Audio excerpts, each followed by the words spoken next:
ഞങ്ങളുടെ ധീമയും മോക്ക് ചോറ് കൊടുക്കാൻ വേണ്ടിയിട്ട് ഗുരുവായൂർ പോയിട്ടുണ്ടായിരുന്നു കേട്ടോ. അവിടെ പോയിട്ട് ഞങ്ങൾ തിരിച്ചു വരുമ്പം ഒരുപാട് ലേറ്റായി. ഒരുപാടെന്ന് പറയുമ്പം കാലത്ത് ഒരു 12:30 കൂടിയാണ് കൊയിലാണ്ടി റെയിൽവേ സ്റ്റേഷനിൽ ഇറങ്ങിയത്.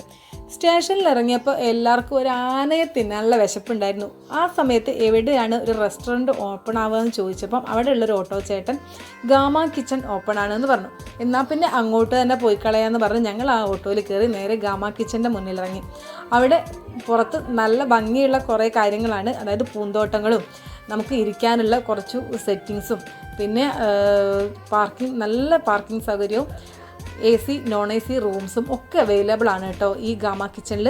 ഈ ഗാമ കിച്ചൻ്റെ ആദ്യത്തെ പേര് തക്കാര എന്നായിരുന്നു. ഇതിന് ഒരു പ്രത്യേകത കൂടിയുണ്ട്. ട്രെയിനിൻ്റെ ആകൃതിയിലുള്ള റെസ്റ്റോറൻ്റാണ് ഈ ഗാമ കിച്ചൺ. ഉള്ളിൽ നിന്നും പുറത്തു നിന്നും ഒക്കെ സെയിം ട്രെയിൻ മോഡലാണ് കേട്ടോ ഈ റെസ്റ്റോറൻറ്റ്.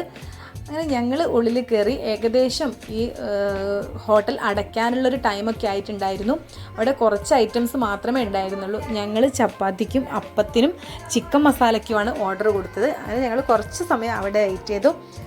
എല്ലാവർക്കും നല്ല വിശപ്പുണ്ടായിരുന്നു കേട്ടോ. കുറച്ച് കഴിഞ്ഞപ്പോൾ ഞങ്ങൾ ഓർഡർ ചെയ്ത സാധനങ്ങളൊക്കെ എത്തി. ചിക്കൻ മസാല വന്നപ്പോൾ ശരിക്കും ഞങ്ങൾ അത്ഭുതപ്പെട്ടു കേട്ടോ. എന്താണെന്നറിയോ, ഏകദേശം ചിക്കൻ മസാല തിളച്ച് വരുന്ന ആ പരുവത്ത് തന്നെയാണ് ഞങ്ങളുടെ മുന്നിലെത്തിയത്.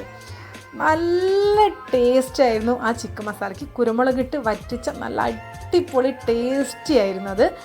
ഞാൻ അപ്പമാണ് കഴിച്ചത്. അപ്പത്തിൻ്റെ കൂടെയും റൊട്ടിയുടെ കൂടെയൊക്കെ നല്ല കോമ്പിനേഷനാണ്. നല്ല ടേസ്റ്റും ഉണ്ടായിരുന്നു. ഇത്